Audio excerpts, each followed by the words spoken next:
Good morning friends. आज है 1 अक्टूबर और हम लोग देखने वाले कुछ ऐसी वोकैबलरी जो अक्सर एग्जाम में पूछी जाती है और एमटीएस का एग्जाम चल रहा है, तो आई होप तो यहाँ से कुछ मिल जाए। और वन वर्ड क्वेश्चन जो कि पीवाईक्यू के हैं, काफ़ी रिपीटेड है, उनको मैं डिस्कस करने वाला हूँ। चलो आज कुछ नया सीखते हैं। आज का हमारा एडिटोरियल है द एज ऑफ वॉर, यानी कि एज का मतलब होता है धार, एक तरीके से। ठीक है, ऑफ वॉर, जो वॉर की जो धारा है, युद्ध की जो धारा ना, वो तेज हो रही है, यानी युद्ध के आसार बन रहे हैं। कहना क्या चाह रहा है एडिटोरियल, इसका सबटाइटल देखिए।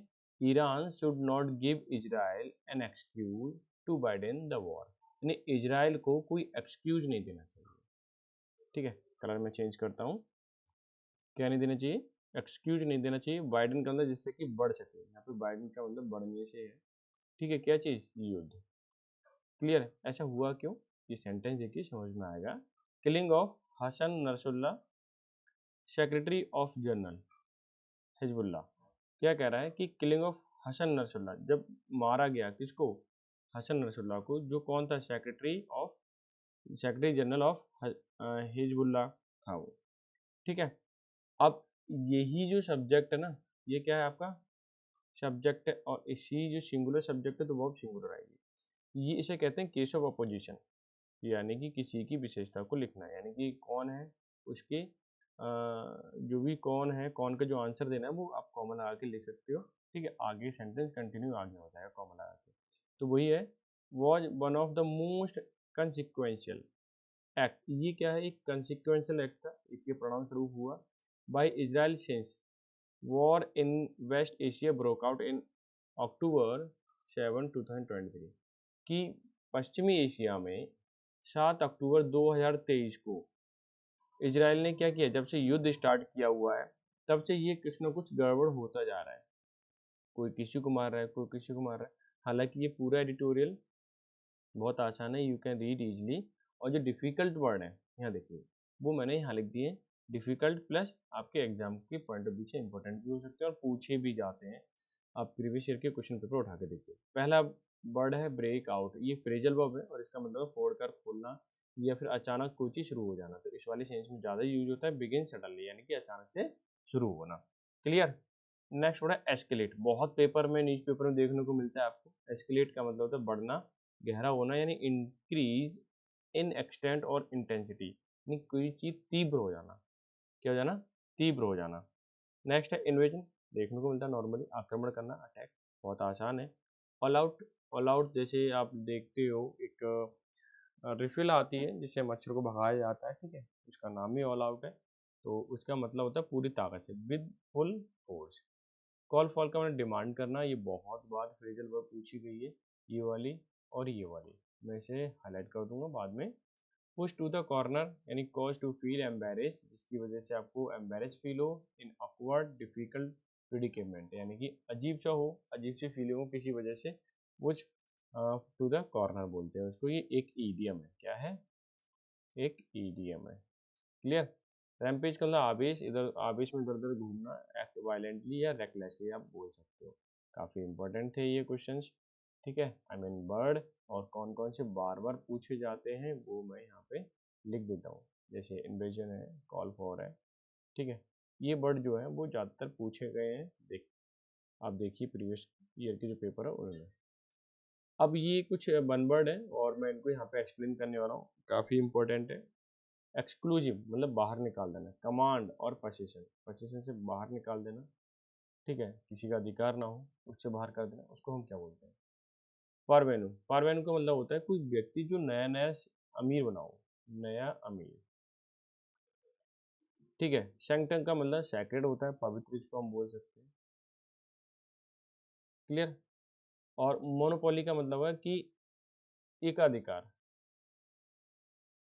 एकाधिकार यानी किसी का अधिकार नहीं है, बस एक ही व्यक्ति का अधिकार है, वो मोनोपोली कहलाएगा।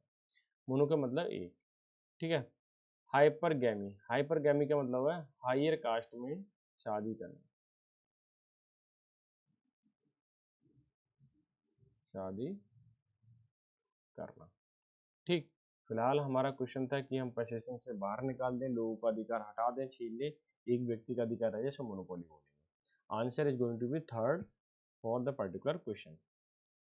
नेक्स्ट है select the most appropriate one word for expression that given below. Fear of height, fear of height को क्या बोलते हैं? तो एक्रोफोबिया बोलते हैं। देख लेते हैं क्लस्ट्रोफोबिया। जो क्लस्ट्रो का मतलब होता है क्लोज्ड प्लेस, और फोबिया का मतलब होता है फियर, यानी कि जो बंद जगह से डर लगे वो क्लस्ट्रोफोबिया कहलाता है। एगोरेफोबिया, एगोरो मतलब ओपन प्लेस, ठीक है, और ओपन प्लेस से डर लगता है, एगोरोफोबिया कहलाता है।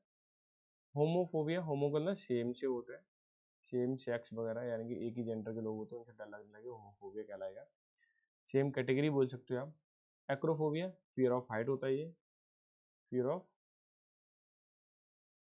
हाइट, ठीक है, तो ये ध्यान रखना। और इसे हमारा जो आंसर है फोर्थ है, fourth option is going to be answer of this question. Next है place where bees are kept. Bees का मतलब होता है मधुमक्खी या मक्खी, आप कुछ भी दे सकते हो। जिनको मक्खी को रखा है उसे क्या बोलते हैं? उसे बोलते हैं एपियरी। एपियरी मतलब मधुमक्खी शाला, ठीक है, मधुमक्खी शाला हो गया। एवियर का मतलब पक्षीशाला होता है। देखो एविएशन डिपार्टमेंट मतलब जहाँ पर हवाई जहाज वगैरह उड़ते हैं उनको देख रेख करना, तो ठीक है, तो उसी से है पक्षीशाला, और मतलब पक्षी भी तो ऊपर उड़ते हैं, तो आप इसे रिलेट कर सकते हो। रिलेट करोगे तो फिर आपको क्वेश्चन गलत मिल जाएगा। हाइव का मतलब छत्ता होता है। नेट का मतलब जाल होता है। क्या होता है? जाल। तो मैं सिर्फ करता हूँ और यहाँ जाल दे देता हूँ। अब आप देखिए आपका जो आंसर है पूछा है place where the bees are kept, कहाँ रखी जाती है? मधुशाला में, एपियरी में, ठीक है, तो कोई दिक्कत नहीं, बहुत आसान था question. Person who can speak multiple language, multiple language spire, पहला वर्ड है स्पायर। स्पायर का क्या मतलब है? किसी भी चोटी या मीनार जो होती है ना उसको बोलते हैं। पॉलीग्लॉट, पॉलीग्लॉट अनेक, ग्लॉट का मतलब भाषा से है, जो अनेक भाषा जानता है उसे पॉलीग्लॉट बोलते हैं। तो आपका जो आंसर है वो सेकंड पार्ट है, या सेकंड ऑप्शन इज आपका आंसर है। जैसे इंटेस्टेट, इंटेस्टेट निर्वशीयत करना, क्या करना? निर्वशीयत करना, यानी किसी को बाहर निकाल देना, उसका कोई वैलिड लीगल नहीं है। कोई मान लीजिए कोई घर में रहता था और उसने सोचा कि इसको हम जमीन जायदाद से बाहर निकाल दें, वो इंटेस्टेट बोलते हैं, ठीक है। अब आपका आंसर एक पूछना, एक क्वेश्चन है आपसे कि जिसको वसीयत करते हैं, दे देते हैं, उसको हम क्या बोलते हैं, ठीक है। मिनरेट, मिनरेट का मतलब क्या होता है? मिनरेट का मतलब होता है एक छोटी पतली बिल्डिंग, तो हम बोल सकते हैं सिलेंडर, ठीक है, टावर बोल सकते हैं। समथिंग रॉन्ग, ठीक है, तो मैं लिख देता हूँ दोबारा टावर, ठीक है। और पूछा क्या था हमसे? पॉलीग्लॉट मतलब भाषा, भाषा भी मतलब कई भाषा जानता हो उसे क्या बोलते हैं? तो पॉलीग्लॉट बोलते हैं। और something that is no longer in use, जो अब यूज में ना हो। वो का मतलब होता है जो प्रचलन में हो, फैशन में हो, ठीक। कंटेम्पररी का मतलब समकालीन, मतलब जो अभी सेम दौर का हो, सेम टाइम का, ठीक है। ऑब्सोल्यूट का मतलब होता है आउटडेट, या आउटडेटेड बोल सकते हैं, पुराना, अब जो चलन में ना हो, ठीक है। ऑब्सोल्यूट का मतलब निरपेक्ष, एब्सोल्यूट बोल सकते हैं, या निरपेक्ष। अकेला, अलोन से भी हो सकता है इसका आंसर, ठीक है। तो अगर हम देखें जो यूज नहीं है वो ऑब्सोल्यूट है, जो अब यूज में नहीं है, क्लियर है, तो थर्ड पार्ट आपका आंसर हो जाएगा। तो ये कुछ क्वेश्चन थे, ये क्वेश्चन आपको कैसे लगे मुझे कमेंट करके जरूर बताएं, और आज का सेशन कितना हेल्पफुल है ये भी मुझे बताएं, और जो मैं क्वेश्चन मैं देता हूँ उसे ज़रूर इसे शेयर कर दिया करो और आंसर किया करो, ठीक है। लाइक शेयर कर दीजिए। अगर मैं यहाँ पे 8 क्वेश्चन पूछे हैं, अगर उसमें से 6 भी अगर आपको पता है तो काम चल जाएगा, क्योंकि अक्सर इस तरह के वर्ड पूछे जाते हैं, तो काम चल जाएगा, ठीक है, बैलेंस है काम में। तो इन लास्ट आई विल एक ही बात कहूँगा कि आप अच्छे से तैयारी कीजिए और एग्ज़ाम को तोड़ के आइए, ठीक है, जॉब अपनी सीट एकदम कंफर्म करके आइए। तो मिलते हैं नेक्स्ट सेशन में, तब तक के लिए bye bye, take care, have a good day.